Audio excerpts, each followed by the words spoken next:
अर्ध्या तासात या बुलेटिनमध्ये पाहूयात स्पीड न्यूज।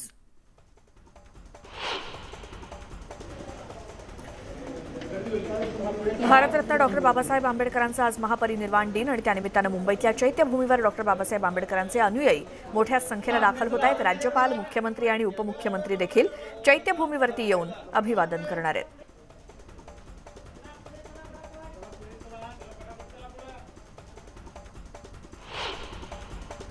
महापरिनिर्वाण दिनानिमित्तानं प्रत्यक्ष चैत्यभूमीवरती येऊ न शकणाऱ्या अनुयायांना ऑनलाईन थेट प्रक्षेपणाची सुविधा उपलब्ध करून देण्यात आली आहे। त्यामुळे अनुयायांना घरी बसूनच डॉक्टर बाबासाहेब आंबेडकरांना मानवंदना देता येणार आहे। चैत्यभूमीवरती येणाऱ्या अनुयायांसाठी बेस्ट प्रशासनाकडून विशेष सोय करण्यात आली आहे। मुंबई परिसरातून तसंच बाहेरगावाहून येणाऱ्या प्रवाशांसाठी दादर स्थानक ते चैत्यभूमी इथे जाण्याकरता चैत्यभूमी फेरी या नावानं अतिरिक्त बस फेऱ्या चालवल्या जाणार आहेत।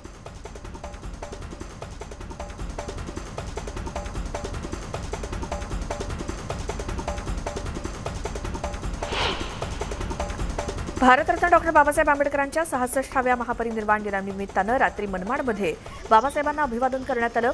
तर आज दिवसभर धम्मवंदना, कॅन्डल मार्च, अन्नदान यासारख्या कार्यक्रमाचं आयोजन करण्यात आलंय।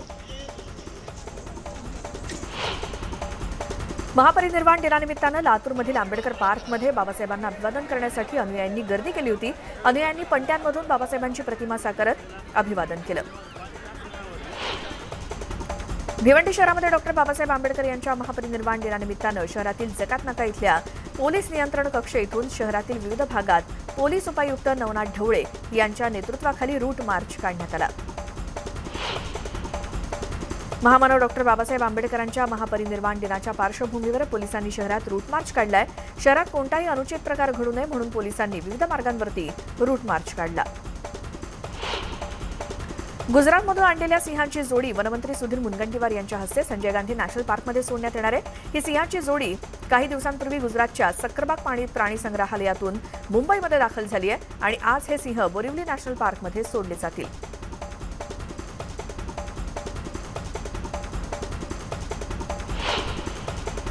राज्यातील गोवरच्या रुग्णसंख्येत सातत्यानं वाढ होताना दिसते। गोवर रुग्णांचा आकडा 101 वरती जाऊन पोहोचलाय। आतापर्यंत 13,248 संशयित रुग्ण आढळले, त्यामुळे आरोग्य यंत्रणा सतर्क झाली आहे।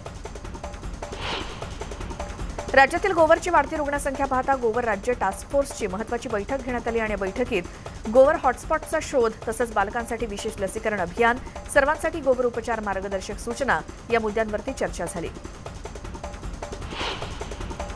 मुंबईमध्ये गोवर रुग्णसंख्येत वाढ होते। सोमवारी एकाच दिवसात 26 गोवर बाधित रुग्ण आढळलेत आणि त्यामुळे गोवर बाधितांची एकूण संख्या 412 वरती जाऊन पोहोचली आहे।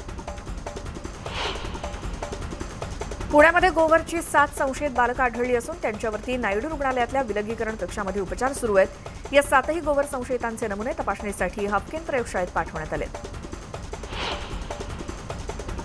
लंपी या त्वचारोगाच्या साथीबाबत राज्य सरकारनं केलेल्या उपाययोजनांवरती केंद्रीय पथकानं ताशेरे ओढलेत। सरकारनं ठरवून दिलेली उपचार पद्धती सदोष होती। पशुसंवर्धन विभागाच्या कर्मचाऱ्यांसाठी पुरेशी वाहनं उपलब्ध करून दिली नाहीत, अशा कठोर शब्दात केंद्रीय पथकानं ताशेरे ओढले। मुंबईतील मेट्रोच्या डेपोची पाहणी आता राष्ट्रीय सुरक्षा दलाकडून केली जाणार आहे। मेट्रो 3च्या कारशेडवरून सतत वादंग निर्माण होत असतानाच राष्ट्रीय सुरक्षा दलाच्या पाहणी यादीत आरे कारशेड सुद्धा असणार आहे। प्रस्तावित धारावी झोपडपट्टी पुनर्विकास प्रकल्पात माहीम नेचर पार्कचा समावेश केलाय की वनक्षेत्र वगळलंय असा सवाल हायकोर्टानं झोपडपट्टी पुनर्विकास प्राधिकरणाला या संदर्भात प्रतिज्ञापत्र सादर करताना आदेश दिलाय। महापालिकेच्या नव्या स्वरूपातील एमपीएस शाळांमधील गेल्या 5 वर्षात विद्यार्थी संख्या तब्बल 92% वाढली। पालिकेच्या शिक्षण विभागाच्या कामगिरीचा सर्वेक्षण अहवाल प्रजा फाउंडेशननं जाहीर केलाय। राज्यातील विद्यापीठं आणि महाविद्यालयांमधील एनएसएसच्या स्वयंसेवकांची संख्या वाढवण्यास उच्च आणि तंत्रशिक्षण विभागानं मंजुरी दिली। एकूण 14 विद्यापीठं आणि संचालनालयांना स्वयंसेवक मंजुरी देण्यात आली असून आता 90,300 स्वयंसेवकांची भर पडणार आहे। सीईटी सेलकडून राबवण्यात येणाऱ्या बीएड प्रवेश प्रक्रियेला अल्प प्रतिसाद मिळतोय। पहिल्या फेरीमध्ये 7,727 विद्यार्थ्यांनी प्रवेश घेतलेत, तर दुसऱ्या फेरीची निवड यादी 12 डिसेंबरला प्रसिद्ध होणार आहे।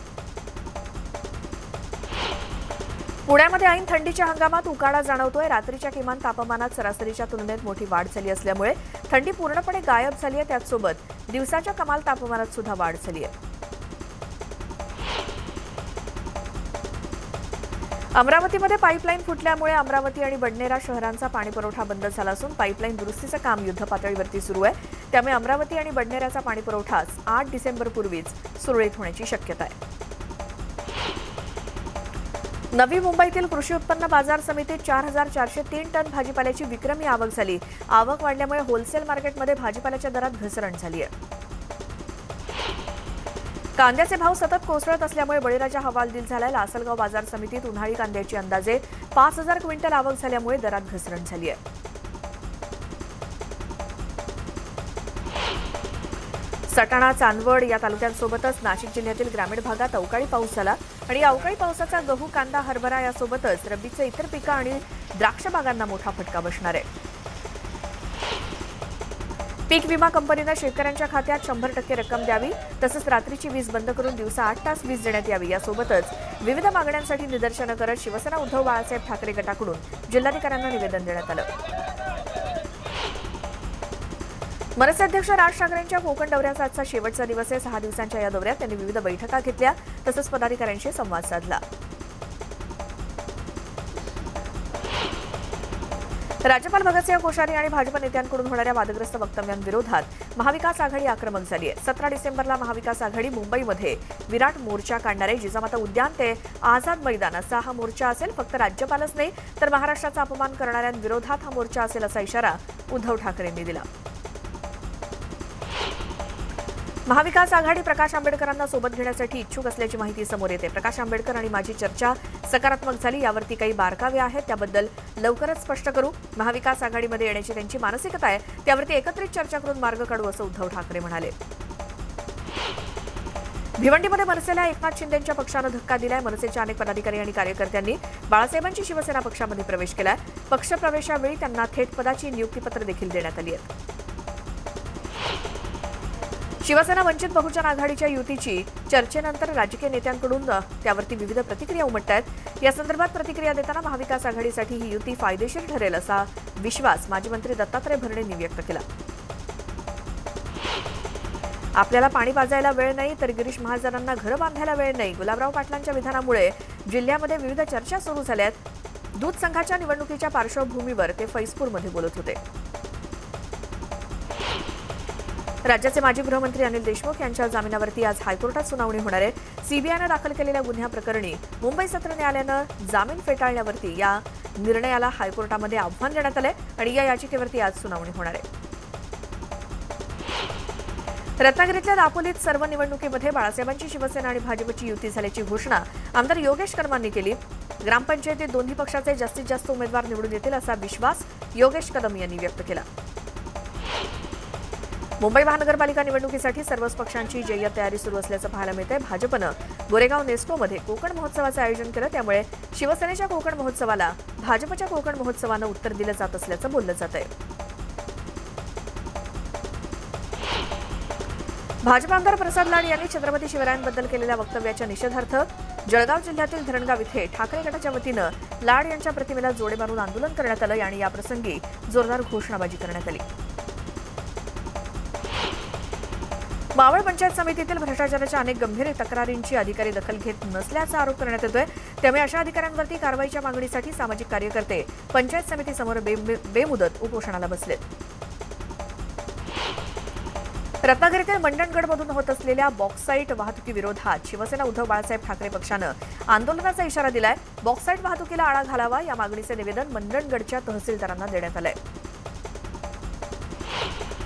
बुलडाणा जिल्ह्यातील हिवरा बुद्रुकच्या गावकऱ्यांनी चक्क आपल्या गावात आमचं गावही गुजरातला न्या असे फलक लावलेत। राज्यातील सरकारकडून तरुणांना रोजगार देणं शक्य होत नसल्याचं सांगत गावातल्या तरुणांनी काय करावं असा सवाल उपस्थित करत गावकरी संताप व्यक्त करतायत।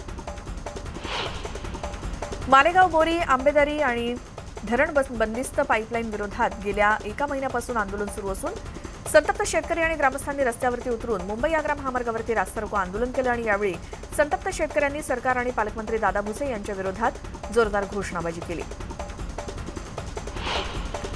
गुन्ह्यात अटक न करता जामिनासाठी 3,500 रुपयांची लाच मागणाऱ्या गडचिरोली पोलीस ठाण्यात कार्यरत असलेल्या हवालदाराला लाचलुचपत प्रतिबंधक विभागाच्या अधिकाऱ्यांनी रंगेहात पकडून अटक केली. शकील बाबू सय्यद असं लाचखोर हवालदाराचं नाव आहे. जळगाव जिल्ह्यातील माजी सैनिकाला पोलीस निरीक्षकानं अमानुषपणे मारहाण केल्याच्या निषेधार्थ माजी सैनिकानं कुटुंबासह आमरण उपोषण सुरू केलंय. पोलीस प्रशासन पोलीस निरीक्षक अवतार सिंग चव्हाण यांना पाठीशी घालण्याचा प्रयत्न करत असल्याचा आरोप यावेळी करण्यात आला.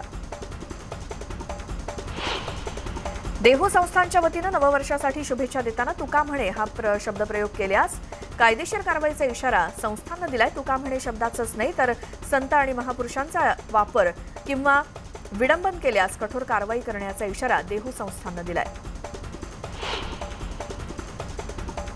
हिंगोलीमध्ये रेशन दुकानदारांनी ई पास मशीन तहसील कार्यालयामध्ये जमा केलाय. ई पॉस मशीनच्या तांत्रिक बिघाडामुळे दुकानदारांना अनेक अडचणींचा सामना करावा लागतोय, त्यामुळे दुकानदारांनी हे पाऊल उचललं. धुळे बस डेपोतील खड्ड्यांमध्ये टाकण्यात आलेल्या मातीमुळे धूळ पसरते. प्रवासी आणि परिसरातील दुकानदारांना धुळीचा त्रास सहन करावा लागतोय, तर एसटी प्रशासनानं यावरती लवकरात लवकर उपाययोजना करण्याची मागणी प्रवासी आणि स्थानिक दुकानदार करतायत. वाशिम जिल्ह्यामध्ये अतिवृष्टीग्रस्तांना मदत देण्यासाठी शासनाकडून 197 कोटींचा निधी आला. मात्र अजूनही 66 कोटींचा निधी बाकी असून हा निधी कधी मिळणार याकडे नुकसानग्रस्त शेतकऱ्यांचं लक्ष लागलंय. मुंबई जवळचं थंड हवेचं ठिकाण म्हणून प्रसिद्ध असलेल्या माथेरानमध्ये पहिल्यांदाच ई रिक्षा धावली. माथेरानमध्ये पेट्रोल आणि डिझेलवरती धावणाऱ्या वाहनांना बंदी होती. ई रिक्षा पर्यावरण पूरक आहेत, त्यामुळे माथेरानकरांनी या नव्या ई रिक्षाचं स्वागतच केलं. महाराष्ट्रात तालुका स्तरावरती हेलिपॅड तयार केले जाणार आहेत आणि राज्यातील बंद असलेली विमानतळं सुरू केली जाणार आहेत. महाराष्ट्राचे मुख्यमंत्री एकनाथ शिंदे यांची केंद्रीय हवाई उड्डाण मंत्री ज्योतिरादित्य सिंधिया यांच्यासोबत महत्त्वपूर्ण चर्चा झाली.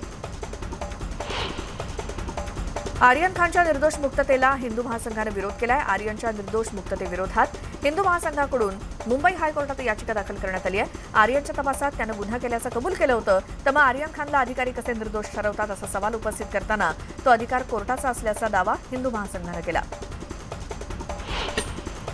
दौंडमध्ये नायलॉनच्या मांजानं गळा कापल्यानं एका बाईकस्वाराचा मृत्यू झाला. दौंड शहरातील मगरमोरी चौकामध्ये एक जण नायलॉनच्या मांजानं पतंग उडवत होता आणि यावेळी बाईकवरून जाणाऱ्या पन्नालाल यादवांना मांजा दिसला नाही आणि त्यांचा अपघात झाला.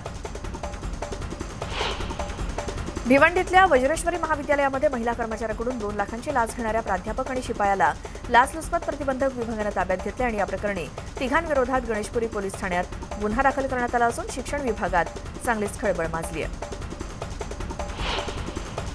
विनयभंगाचा गुन्हा दाखल करण्यासाठी 50,000 रुपयांच्या लाचेची मागणी करून 10,000 रुपये स्वीकारताना 2 लाचखोरांना औरंगाबाद लाचलुचपत प्रतिबंधक विभागाच्या टीमनं रंगेहात पकडलं. बीड शहरातील शिवाजीनगर ठाण्यातील 2 पोलीस कर्मचाऱ्यांवरती ही कारवाई करण्यात आली. जुळ्या बहिणींसोबत लग्न करणं सोलापुरातल्या तरुणाला चांगलंच महागात पडले. या विवाहाची महिला आयोगानं दखल घेतली असून याबाबतची चौकशी करून संबंधितांवरती कारवाई करावी असे आदेश देण्यात आलेले आहेत. महाराष्ट्र राज्य महिला आयोगाच्या अध्यक्ष रुपाली चाकणकर यांनी तसं ट्विट केलंय. बदलापूर गाव इथे गटारांना झाकणं नसल्यामुळे गाय गटारामध्ये पडली. अग्निशमन दलाला माहिती मिळताच जवानांनी घटनास्थळी धाव घेत गटारावरती गटारावरचा स्लॅब हातोड्यानं फोडून या गायीला बाहेर काढलं. आता या ठेकेदारावरती कारवाई करण्याची मागणी होतीये. हरियाणातील 67व्या राष्ट्रीय ग्रीको रोमन कुस्ती स्पर्धेमध्ये भिवंडीच्या सरवली गावच्या प्रणय चौधरीनं 57 किलो वजनी गटात सुवर्ण पदक मिळवलंय. प्रणयच्या या सुवर्ण कामगिरीबद्दल मंत्री कपिल पाटील, कुस्तीगीर परिषदेचे अध्यक्ष शरद पवार यांनी त्याचं कौतुक केलंय.